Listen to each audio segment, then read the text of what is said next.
31살 때 대선 패배하고 진짜 많이 겪었다고. 이용선 조만간 찍을 거예요. 선거 나오면.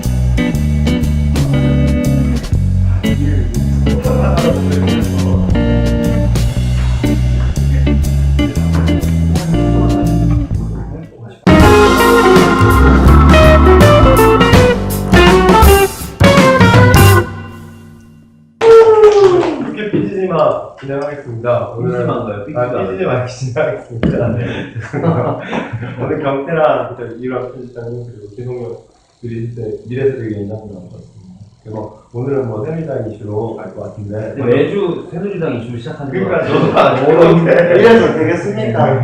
자, 우리 처음 천천히 새누리당의 국민백서.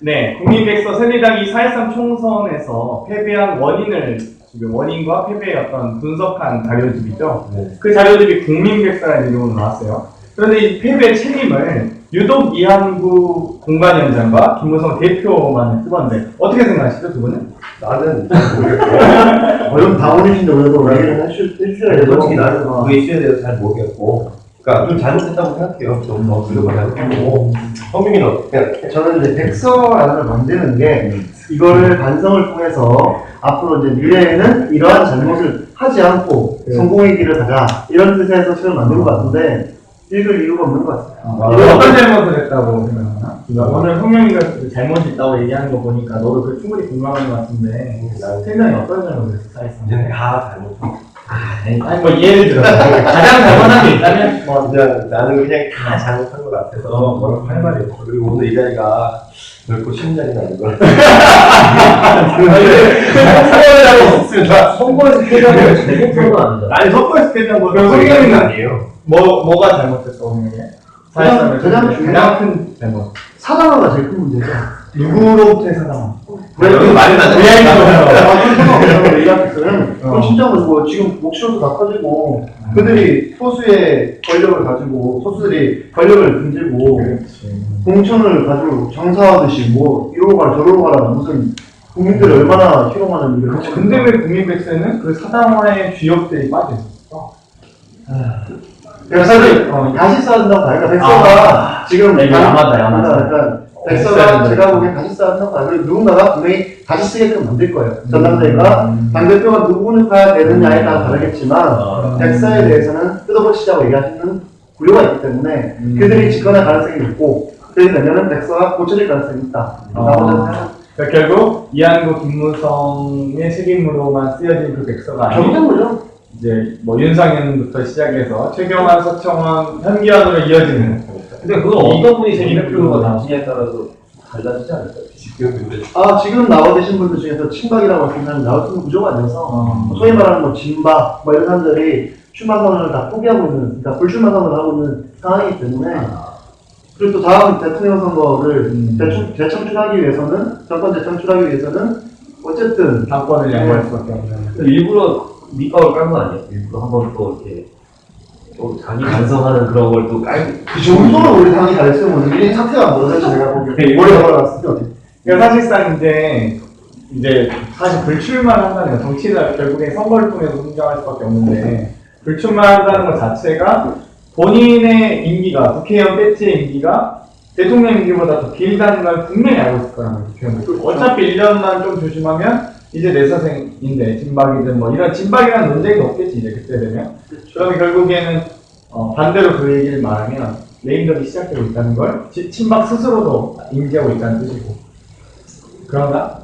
부인할 수 없죠. 근데 뭐 그런 생각합니다. 이 시기에 역대 대통령들의 지지율이나 뭐 레임덕에 대한 속도 저는 그래도 지금 박근혜 대통령이 가장 느리게 느슨하게 그래도 많은 지지율을 받으면서 그게 올바르든 바르지 않든 그런 사람들의 생각이 다 다르겠지만 그래서 국민들의 지지율이 가장 높은 상태에서 레임덕이 천천히 오고 있다. 그러니까 레임덕은 사실 이제 두 개로 구분할 수 있는데 전 국민적인 지지를 바탕으로 한 레임덕과 예를 들면 당내에서의 레임덕과 당내에서의 지지를 바탕으로 한 레임덕이 있는데 사실상 이제 더민주와 야권의 집권 상황과 그 여권의 집권 상황을 보면 전 국민적인 지지율은 어찌되었건 상관없이 여권 같은 경우는 이제 새누리당 같은 경우는 정당 내의 지지는 크게 떨어지진 않았거든요. 예를 들면 MB 정권, 예를 들면 뭐 김영삼 그 전에 노태우까지 올라가면 더 그렇지만 사실상 이분들의 지지율이란 건 이명박 대통령이 국민적인 지지율은 뭐 20%까지 떨어졌을지 몰라도 당내에서의 친이계의 어찌됐건 힘은 상당했다는 거죠. 홍준표 당대표가 오세훈 시장이 사퇴만 안 했어도 그 사이에 그렇게 무기력하게 사퇴하진 않았고 그 지도부가 그러면서 무기력하게 사퇴하면서 박근혜 비대위를 탄생시키게 되는데 사실상 박근혜 비대위의 최고 예쁜 공주는 오세훈 시장을 보고 있거든요. 누구나 다 알고 있는 사실이고 근데 맞는 말이죠. 근데 이제 지금 고민은 그거지. 요즘 올해 박근혜 정부의 어찌되면 당내 지지율이 지금 급격히 떨어지고 있다는 생각이 많이 들어요. 지금 대국민적 지지율은 성경이 말한 것처럼 그렇지. 그게 이제 여당의 사실 장점이긴 장점이고 포메이트 지지층이 있지. 맞아요. 조금 기업 때문에 조금 역대한 것처럼. 그렇지. 당내에서 지지율이 꼬부라진 게 없어요. 항상 그래도 어찌되건 예를 들면 이해창 총리가 총리 시절에 이전에 총리할 때만 해도 김영삼 대통령한테 YS한테 대들었는데도 어떻게 돼요? 결국 레이덕의 사실상 종착지 김현철 대통령에 대한 수사가 있음을 보고 이해창이 밀리잖아 권력투쟁에서. 대통령 이기는 권력이 있을 수가 없죠. 여건은 틀리다. 우리는 있어. 우리는 DJ 막 아들도 막 수사하고 나니까 막 갑자기 수사님 나오고 막 노무현 대통령 나오고 왜 이렇게 분리되고 노무현 대통령도 레이덕 들어가서 갑자기 탄핵은 초반이니까 그래 막판에 그 탄핵 열풍을 딛고 만들어진 열린우리당마저도 막 탈당하고 연쇄 탈당하고 난리 나요. 근데 지난해 거의 과반이 뭐 넘게 탈당하고 이런 상황을 우리는 사실 당내 지지율이라는 건 국민의 인기와 신임을 잃으면 당내 지지율도 꼬부라지게 되는데 새누리는 국민의 지지율이 잃거나 없거나 어찌다 보니 여기 권력 구조가 공고하기 때문에 그리고 뭐 지지층 사이에 콘플릭트 지지층이 있고 그래서 이런 경우는 나는 되게 좀 의외로 처음 보는 경우 같아요. 당권을 포기한다? 그리고 대선 직전인 당권을? 어떻게 보면, 나도 되게 이걸 좀. 상황이 잡고 싶었을 거예요. 그리고, 친박, 소위 말하는 친박계에서 단권을 잡으려고 하는 노력들이 많이 있었죠. 근데 그것을 막기 위한, 뭐, 당인인지 외부인지는 모르겠지만, 조성되는 환경들이 그들이 못 나오게 만드는. 딱 오늘 그래 나왔지만, 서청원 의원님께서 딱, 그 공작 정치를 하는 사람이 있다. 러닝 너무 멋있었어. 누굴 어떻게 얘기한다면 이건 뭐 얘기할 수 있는지 모르겠지만 이 모든 것을 청와대에서 조작하고 있다라고 전하는 것도 있어요. 현재 이 녹취가 터지고 하는 것도. 그러니까 사실상 지금 어떻게 보면 권력의 양대 축이 민정수석과 정무수석이 지금 사실상 지금 너무나 나락으로 추락하고 있고 심지어 민정수석을 상대로 싸운 사람은 조선인이 원하는 게 난 지금 이해가 안 돼. 이 상황에서 이 사람을 그러니까 합리적으로 계산이 안 되잖아요. 그래서 이게 뭔가의 그러니까 이제 다가올 대선과 이 당내의 이상한 기류를 정리하기 위한 청와대에 잡을 수 있다 이렇게 누가 보면 결국 반기문 사무총장이 들어오려면 나 서청원 챙겨만 안다고 경기하기 싫다 뭐 이런 정리 좀 해줘 이런 걸 수도 있다. 그럴 수도 있죠. 그런 판단을 만들기 위한 새누리당의 지지율을 어찌든 친이 친박으로 비박 친박으로 국민들이 이해하지 않기 때문에 이게 꼬부라들면서 지지율, 그러니까 어쨌든 당의 지지율 자체를 눌러앉히면서 청와대에서 새로운 구원 등판을 하게 만든다. 그렇게 얘기하는 사람들이 슬라이드 있었어요. 음모론이 이제 생긴 걸 봐서는 제가 보기에 이제 이거 음모론 치고 너무 시나리오가 탄탄한 것 같기도 한데. 정무수석, 민정수석 이렇게 털고 그 상대가 조선일보일 수가 없거든 사실. 그리고 지금 터지는 여당 내에서 이렇게 막 하는 경우가 없거든요. 그래서 우리는 약간 뭐랄까 위계 질서가 그래도 우리 당이 좀 강한 편인데 이런 내부적으로 터지진 않거든요. 그렇지. 그리고 뭐 조선일보가 지금 뭐 이렇게 나가는 것도 그렇고 제가 보기에는 뭔가 다른 기류들이 있는 건 아닌가라는 조심스러운 예측. 당 지도부에서 새누리당의 사실 지도부의 파열음이라는 꼭지 테마를 잡고 보면 이거는 완전 더불어민주당의 어찌되어 뭐랄까 브랜드 뭔가 그렇지. 우리의 고유대명사 같이 따라다니는 지도부 파열음인데 새누리당의 지도부 파열음은 사실 난 거의 모르겠어요. 왜 그래서 무서웠냐면 새누리당은 비공개에서 싸운다는 얘기 많이 들었는데 그렇죠. 그게 언론 밖으로 새어나가잖아. 그만큼 입단속이 심하다, 입단속이 분명하다는 거고 우리는 막 씩씩거리고 나와가지고 뭐 누가 뭐라고 했다 누가 이런 식으로 막 꼬박씩 하는데 시대가 바뀌고 있다는 단지가 아니었어요. 이거는 내가 보기에는 해볼 만한 일인 것 같아요. 엄청적인. 근데 다만 저는 이제 안타까운 게 새누리 당에서 일하고 있는 사람으로서 그 어떠한 정치적 계산이 있는지 뭐 어떻게 하는지 잘 모르겠지만 그 당에 가지고 있는 비전과 강령 그리고 뭐 거기에 추구하는 이상을 믿고 우리들 당원들이 있는 건데 이렇게 그 지도부들이 당의 이미지를 말살해 나가도 되는 것이냐. 당원이라고 얘기하고 다니니까 청년당원으로서. 이제 부끄럽게 만드는 한 상황은 바람직하죠. 그 국민백서는 뭐 이 정도로 정리해도 될 것 같은데 뭐 일단 두 번째 이제 서청원과 나경원 의원이 이제 불출마 선언하면서 6자 보도가 돼가네요. 육자 누구로요?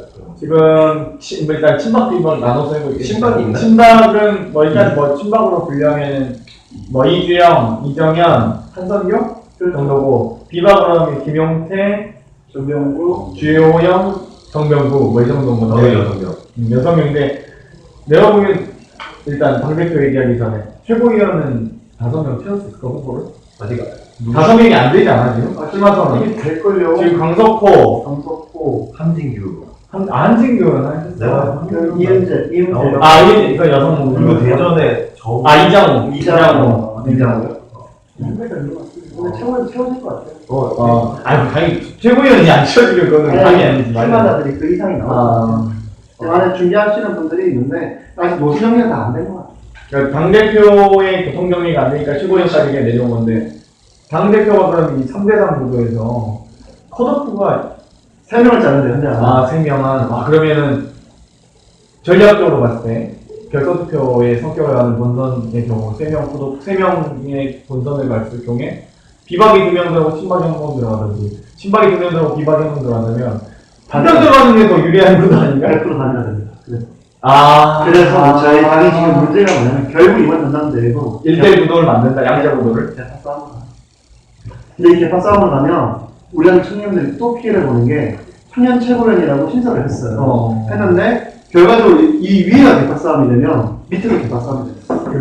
그럼 우리는 이 청년이라는 이름을 가지고 도전을 했는데 원치 않게 개파 싸움에 다시 휘말리게 되는 안타까운 일을 벌여진 거죠. 청년들끼리는 안 싸우겠다라고 이렇게 좀 청년하는. 정치하면 결국에 권력을 쟁취하는 이유는 안 싸울 수가 없죠. 청년 최고위원까지 넘어갈 때 당대표 좀 얘기 좀 하고. 네. 그러면 왕자가 틀리는 거야. 너무 이제 빅뉴스 하나 할 김상원 교수님이 나오신대. 다행히 3명 채웠어 이제. 근데 어쨌든 두 분 어쨌든 양자 구도를 봤을 때 그래도 비박의 선두주자와 친박의 선두주자를 꼽는다. 친박이 이주영. 범친박이라 그래요. 근데 그거는 개판을 빼려고 되게 많이 노력을 하니까. 그러니까 어쨌든 뭐 우리가 이제 일단 분류한 비박에서는 이주영. 근데 친박에서는 이주영. 하승민 의원님이랑 이주영 의원님이랑 뭐 퍼센테이지 차이가 0.6% 그때. 이제 이게 이렇게 돼요. 그러니까 그냥 일반 국민을 대상으로 여론조사를 돌리면 1등이 이정현 의원입니다. 근데 저도 지금 최대한 저는 정당인이 아니니까 저도 이정현 씨가 제일 세 보이는데. 그렇지.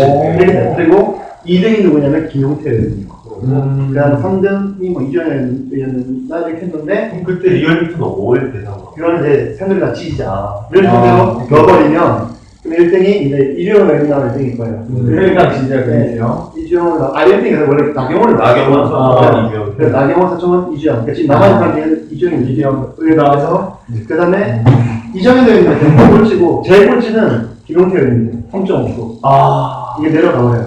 고비가 이제 정대호 의원이 좀 나가고 5%인가? 내 기억이 그런데 아무튼 이게 비박계의 대표선수가 누구냐라고 이제 생각을 해보면 결과적으로 지금 김용태 의원님하고 정경국 의원님하고 이게 둘 싸움이 될 가능성이 높거든요 안에서. 그렇죠. 한번 더 누구였죠? 이거? 김용태 뭐 그다음에 뭐 주호영? 조용 의원님. 너무 되게 조심하죠. 그래서 할 것은 분명히 날카롭겠지만 둘 싸움이 될 것 같은데 결국에는 마지막에 역시나 그냥 잘 모르는 입장에서 봤을 때는 전병국 의원이 더 세 보이잖아. 세 보인다는 표현이 되게 유치하긴 한데 그런 저녁도 드시고 근데 인지도가 너무. 잘 말하면 왜 이걸 누가 쓰라고 얘기 못하냐면 사실은 굉장히 다 군동 후보여서 고만고만하게 누가 유리하다고 얘기할 수가 없어요. 사실 센 후보 아니니까 전부 다. 너무 유명하지 않아. 네. 그러니까 사실 나는 좀 아쉽게도 이제 김용태 의원님이 이제 신위원장 내정됐을 때 조금 더 그 부분에 대해서 어필하고 할 필요가 있는데 갑자기 정부위원회 무산되니까 바로 사퇴해버리시니까 좀 그런 모습도 나는 아쉽긴 했어. 오히려 정부위원회가 무산된 것을 가지고 어찌됐건 이제 친박이 너무 보이콧하는 거 아니냐라고 하면 우리 당의 미래를 위해서는 우리가 이거를 우리 스스로 약속 깨서 남겨서 약간 이런 식의 조금 더 레이스를 하시다가 사퇴를 하셨으면 어떨까요? 그때 이 생각을 했었던 것 같아요. 이렇게 뭔가에 합의되지 않아서 그러니까 정리가 안 되는 혁신위원장, 역할을 쓰는 혁신위원장, 나보고 나가라는 혁신위원장은 안 하고 자 그럼 내가 대표가 돼 정리하겠다 라고 생각을 하셨던 것 같아요. 아니, 그러면 오히려 그렇게 하면은 그때 대표 생각했던 것 같아요. 그러니까 어떻게 하냐면 혁신위원장 하다가 사퇴한 시점에 대표 출마를 시사하면서 나갔으면 오히려 더 좋았을 것 같아요. 그때 메시지가 없어. 아니 근데 한 말씀 그냥 약간 무기력하게 그냥 탁 짜증난다 어, 약간 그런 이미지가 많이 오히려 네. 만약에 나는 이 순간 혁신위원장 사퇴합니다. 하지만 전당대회를 통해서 혁신은 이루겠습니다. 약간 이런 메시지니까 본인이 지금은 밀리지만 비전을 제시하면서 사퇴했어야 했는데 그냥 우리 당이 망했습니다. 약간 이런 식으로 사퇴해버리는. 본인도 면목이었을 거예요. 아마 지금 좀 후회하고 계시지 않을까요? 후회하는 것 같지는 않아요. 제가 저번에 우리가 기자회견 할 때 같이 있었어요. 그러니까 서청원에 나오라고 기자회견을 전문가를 할 때 같이 현장에 있었는데 뭐 저도 그때 처음 뵀는데 메시지가 되게 간결하고 강하신 분이에요. 그리고 제가 놀랬던 건 뭐냐면 모든 타입이 잘 되잖아요. 기자들이 전혀 그래서 자기 한번 읽어보고 바로 출발해요. 그래서 좀 그런 면에서는 좀 배울 게 많았던 것 같고 그리고 정병국 의원님은 처음부터 준비를 좀 오랫동안 하셔가지고 소위 말하는 비박계, 김무성계의 일부가 흘러가 있어요. 초반에부터 작업해놨어요. 저는 되게 뭐 오선에서 되게 좀 뭔가 많이 하지 않았어요? 저 태권도 보고 하시고 후반에 마련했죠. 저도 하시고 그러니까 근데 뭔가 아젠다가 없었다는 느낌? 컨텐츠가 좀 없는 느낌. 저기 도시가서도 한번 경선 출마 아, 연기표를 마지막 날이라서 네, 새누리당 박근혜가 이렇게 저희 한번 오지만 이렇게 새누리당 얘기하다 무슨 가끔 들어가지고 뭐 말하기가 되게 애매해요.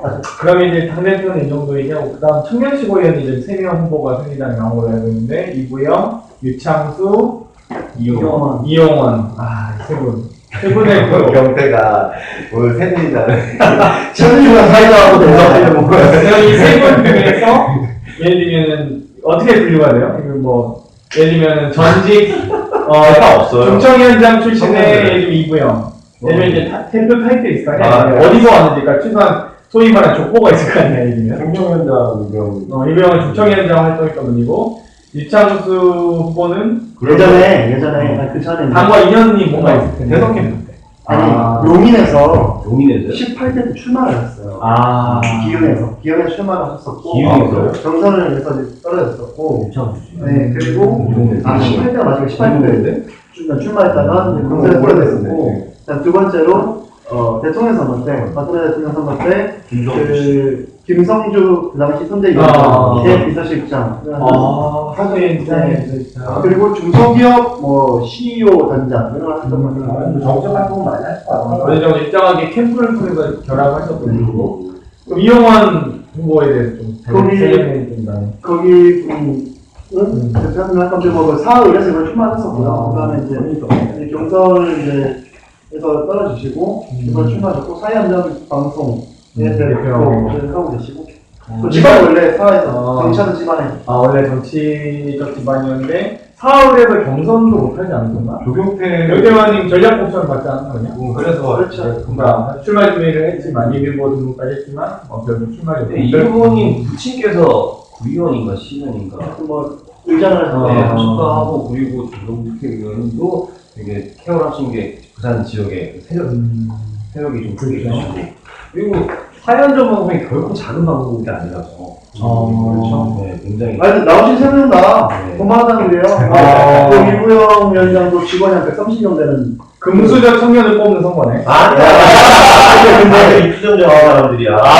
분야별로 이제 소위 말하는 수저는 아니죠. 그러니까 자기가 일본 자수성가형도 있고 또 어느 정도의 좀 율법했지만 또 기업을 밀어서 갖고 또 이용 후보 같은 경우도 망한 회사를 돌아와서 일본에 이런 케이스이기 때문에 깔려고 했더니 바로 스토리가 너무 들어오고 스토리가 있어요. 네, 약간 입시적인 세 명의 이제 박빙의 승부가 또 예상되는 그거는 잘 모르고 어떻게 흘러가는지는 조금 잘 모르겠어요. 아직은 저 첫 선거다 보니까 청년 최고위원 처음으로 신설되는 선거다 보니까 좀 어렵습니다. 근데 그 전에 보면 이제 새누리당의 중청위원장 선거를 보면은 뭐 지금하고 룰의 차이는 어때? 예전에 중청위원장 선거는 청년 선거인단 선거 아니죠. 중청위원장 선거는 청년 대의원 선거예요. 청년 위한 유권자가 3,000명 정도 돼요. 만 45세 이하 대의원 선거였고. 그렇죠. 그래서 이제 3,000명 정도 돼서 투표하는 거고, 지금은 전체 유권자가 9만 명 돼요.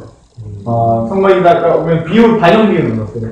대의원 30%, 책임당원 40%, 40%? 대국민 여론조사 30%, 아, 플러스 이제 표로 청년 선거인단 이제 만 표. 이렇게 이제 되는 거죠. 청년 선거인단 만 명이 넘으면?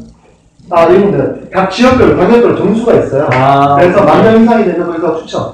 그럼 만약에 제가 문경사였는데 문경에 할당량이 50명이었는데 100명이 지원했고, 근데 옆에 영주 지역에 20명밖에 안 했어요. 그럼 여기 100명 중에 50명만 선택을 하고 여기 20명만 해요. 그래서 몇 명을 하는 게 중요한 게 아니라 각 당역별로 얼마큼의 점수를 채웠느냐에 대한 지역별 배분도 있는. 당역별로 다 돼 있어요. 청년 최고는 상당히 기술적으로 만들었네. 근데 그건 원래 전당대회 룰이 그랬습니다. 원래 기존의 전당대로를 그대로 적용하는 거. 그 대신에 이제 만 45세 이하만 투표를 하는 거죠. 재밌겠다. 청년 최고는 선거. 그러면 8월 9일날 공시선거. 그렇지. 전당대회 저 똑같이 다 하고. 사실상 누가 될지 잘 모르겠어. 근데 이구영 위원장이 나는 좀 더, 왜냐면 유리한 본체 당의 정성현 위원장이 유지하시고 계시니까.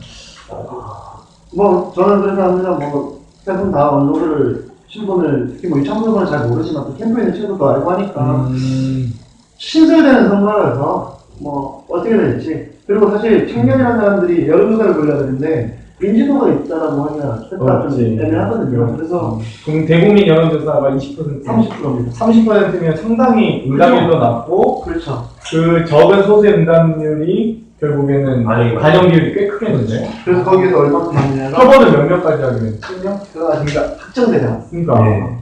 왜냐면 1000명을 표본을 하면 응답률이 보통 2%, 3% 된다고 봤을 때 거의 ARS 2만 명, 3만 명 돌린다는 얘기거든. 그렇죠. 그 이상 돌린다는 얘기인데 10%가 해도 2, 3만 명인데 거의 한 7, 8만 명 해야 1000명이 찰 텐데. 슈퍼스타 세븐도 이런 거는 8주 동안. 그게 원래 슈퍼스타는 비례대표 뽑으려고 했었는데 그런 걸로 하는 그런 거는 거. 재밌을 것 같아요. 우리나라에 안 난다. 그러니까 난 이제 새누리당 전당대회를 좀 정리하면서 이 새누리당 전당대회 이제 너무 많이 나온 것 같아서 너무 놀랐던 건 우리는 이제 8월 27일에 이제 토요일 전당대회를 하는데 새누리는 수요일 날인가? 화요일인가? 8월 9일 화요일 난 평일날 전당대회를 했을 때는 대단히 놀랐는데 찾아보니까 새누리는 전통적으로 평일날 전당대회 치러왔더라고. 직장인 오지 말라 이거지. 아니죠. 주말을 이제 우리 다 회원이. 주말을 모르겠어. 그러니까 나도 이번에 알았다. 나 이번에 8월 7일로 알고 있었던 거야. 주말을 놀으라.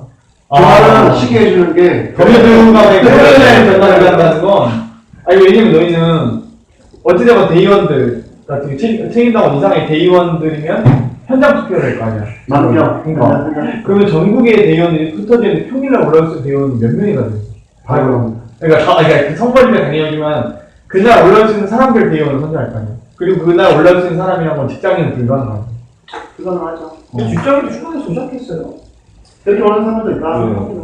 야, 난 평일날 할 수 있다는 게 대단해. 다만 그럼 메인 행사예요. 그러니까 8월 9일날 하는 전당대회는 대의원 10,000명, 진성당원 사람들 모여서 우리 전당대회 퍼포먼스 거고 모든 투표는 8월 7일날 다 이루어져요. 그래서 청년 선거인단 그리고 책임당원 이런 모든 이거는 사람들이 우리 청취자 때서 모르니까 대단히 나도 몰랐어. 그러니까 투표는 1월 7일 하고 9일날 퍼포먼스 하는 9일날 하는 거는 그냥 퍼포먼스. 그러니까 남남 대의원이 투표하는 이제 그런 행위인데 어제 투표는 그렇죠. 하지만 이제 전체의 모든 투표는 1월에 하거든요. 일요일날도 투표할 수 있고 선택할 수도 있는. 아니죠. 그러니까 화요일날 하는 거는 대의원 10,000명을 각 당협별로 대표를 주고 뽑아 올려서 우리 당의 대표 선출하는 퍼포먼스를 하는 거예요. 무대도 다르니까 부재자 투표를 못해요. 그럼 7일날 우리랑 똑같은 우리도 이제 경민들 전당대 얘기를 하자면 우리는 45% 우리 8월 27일날 토요일날 하는데 45%가 대의원, 30%가 권리당원, 그다음에 10%가 일반 당원 여론조사, 15%가 이제 국민 여론조사 이렇게 나눠지는데 예를 들면 다른 ARS 권리당원 이하, 권리당원, 국민, 일반 당원은 다 이제 ARS로 진행을 하고 대의원만 우리도 그날 8월 10일 다 모여서 우리가 전당대 한 15,000에서 18,000명 될 텐데 그날 이제 단일화 축제하는데 그날 단일화 15,000명, 18,000명 모이는 것도 엄청나게 이거 어디서 하는 거예요? 우리는 장소 아직 확정이 안 되고 우리는 아니다 최저경이자? 우리 그 최저경인데 잠실에서 맞아 새누리당 항상 잠실에서 우리 올림픽에서 뭐 이런 다르네. 그러니까 민주당 쪽 얘기를 하면 어떻게 돼가고 있어? 우리는 일단 당권 주자로 먼저 선호하신 추미애 의원님과 송영길 의원님도 있었고 박영선, 김부겸, 이종걸 의원님들이 다 불출마 거의 이재명 시작까지 불출마하면서 양자구도로 가다가 심심하다. 그런데 그러니까 김상곤 전 혁신위원장이 출마했어요. 엊그제. 조경이 의원 맡고 있어요. 김상곤이. 뭐랄까, 난 김상곤 교육감님이 일단 원내시고, 당내 어떤 조직이 없는 상황에서, 좀 지역별 구분을 하자면, 영남과 수도권의 추미애 의원님, 광주 전남과 인천의 송영길 의원님, 이 정도. 경기도에서 어찌됐건 붕업을 시키려고 했던 사람이 원혜영 의원이라고 생각을 하는데, 김상곤 의원님은, 모르겠어요. 혁신이가 아무래도 윤평면 출신이 많아서 그쪽이 좀 더 쏠리지 않을까라는 예측을 하고 있는데 아마도 김상곤 의원님의 표가 아무래도 송영길 의원과 겹치기보다는 추미애 의원과 겹치는 게 난 많다고 보고 있고 아무래도 그래서 그러니까 어찌됐건 추미애 의원님은 문재인 대표가 임명한 최고위원이었고 김상곤 위원장님은 문재인 대표가 임명한 혁신위원장이었던 거기 때문에 내용의 지지층이 좀 다소 겹치지 않을까 해서. 그러면은 문재인 의원님이랑 관련돼서 이 부분이 계신 거고. 송영길 의원님은 문재인 의원님과 직접적 연관이 있긴 좀 어렵죠. 그러면은 어떻게 봐야 되나? 친노 2명 그리고 인노 1명. 약간 그렇다고 봐야지. 근데 추미애 의원님을 친노로 보기엔 좀 어렵지 않나요? 친문이라고 봐요? 그렇지, 친문이라고 그러면 친문이라고 보기 어렵고. 문재인 전 대표님의 심중은 두 분 중에 어디에 쏠릴 가능성이 있나요? 그게 중요한 것 같아요. 그분이 친중. 일단 문재인 대표님은 이번 전당대회에 개입하는 것 자체가 본인의 대선 구도에서 대단히 불리하다는 걸 본인도 잘 아실 거고 그리고 그것 자체가 아마 후폭풍이 있을 거기 때문에 그래도 하지 않아요. 저희 김문성 대표, 전 대표도 분명히 개입 안 하실 거거든요. 근데 아마 이제 지금은 아직 이제 한 달 정도 남아있기 때문에 한 달 우리가 좀 더 남아있기 때문에 27일이잖아. 그래서 27일에 가까워지면 그 시간에 ALS 돌리기 직전에 여론조사 다 돌려보기 때문에 그때도 여론조사에서 결과를 좀 보고 판단을 하시지 않을까. 그러니까 본인이 직접 어딩하지 않지만 그쪽 밑에서 그렇죠. 있는 분들이 아마 전략 기획을 하시는 분들의 판단이 있을 것 같아요. 그러니까 너무 우리가 해가지고 쏠린다, 누가 진다, 약간 진다, 이긴다의 표현도 그렇지만 어찌됐건 이 세 명의 당권자들이 모두가 다 지금 문재인 대표에 대한 고해를 보이고 있는 상황이기 때문에 이미 그 문재인 대표와 한번 싸워보겠다 이런 분들은 다 나가셨고 싸워보겠다는 생각은 없는가 기본적으로. 저는 뉴스를 많이 보는 편인데 민주당 전당대회 때 좀 시간이 남아서 그런지 모르겠는데 전혀 이슈가 안 되고 아까 말했던 우리랑 할 얘기가 너무 많은 게 맨날 애들랑 공소학과들 맨날 싸우는 거 계속 나오니까 아무래도 민주당은 이제 그러지. 새누리당의 지금 기자들 입장에서도 새누리당은 어찌됐건 근접해 있는 선거고 이 결과가 어떻게 될지 사실 좀 흥미진진하게 흘러가기 때문에 우리 거기다가 또 녹취록이 막 터지니까 재밌거든.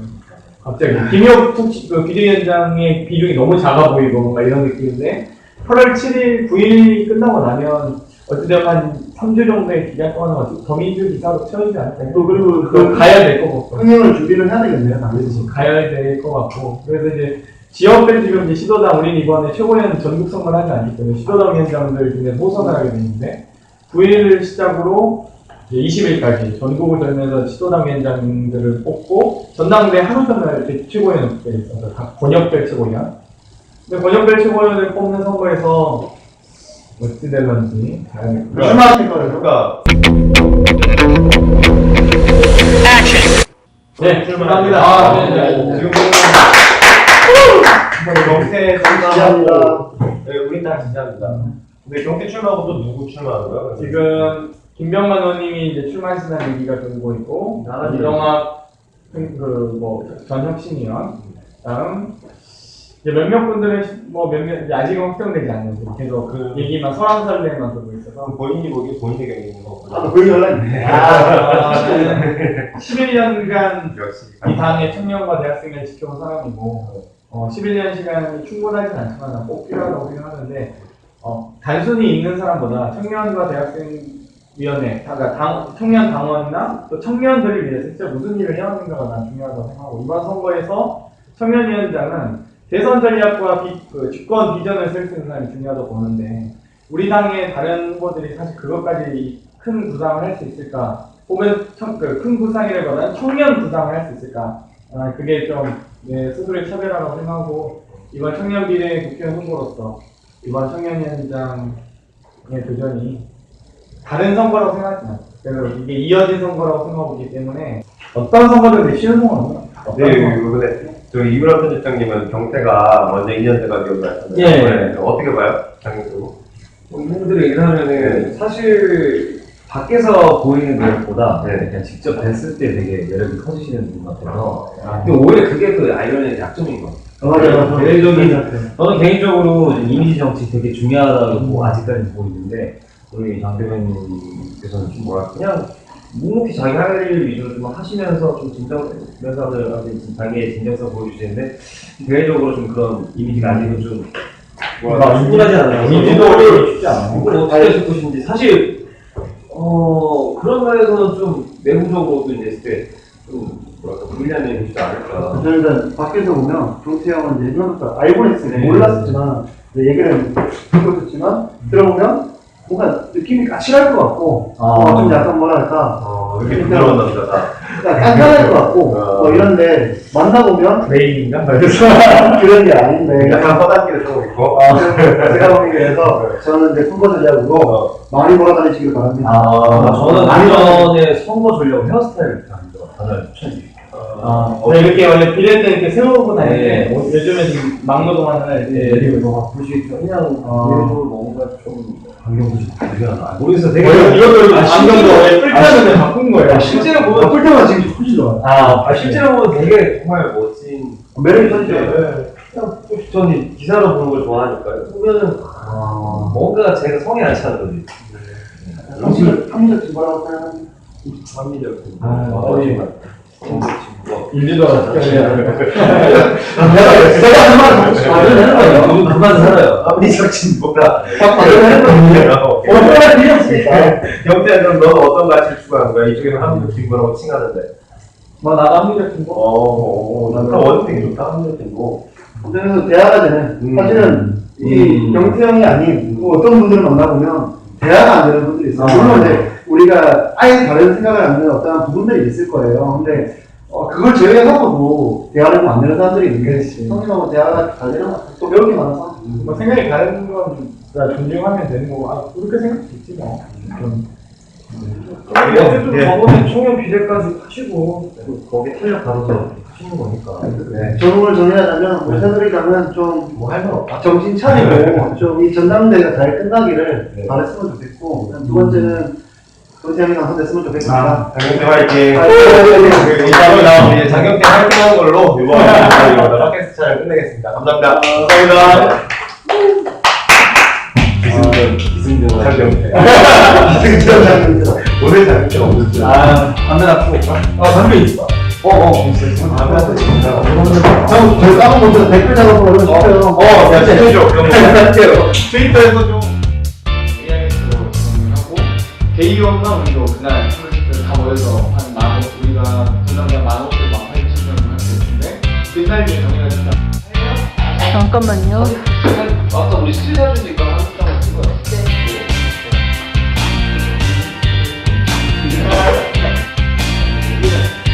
시골로 나와서 아이씨 뭐 누가 뭐라고 했다 누가 이런 식으로 막 꼬박씩 하는데 내가 본다는 그런 거 좀 하는 거 어떤 리서치 대상이 뭐 어떻게 할지 모르겠지만 당연히 가지고 있는 기저와 능력으로 뭐 거기에 머리가 흔들리는 거야. 뭔데? 너무 싫어.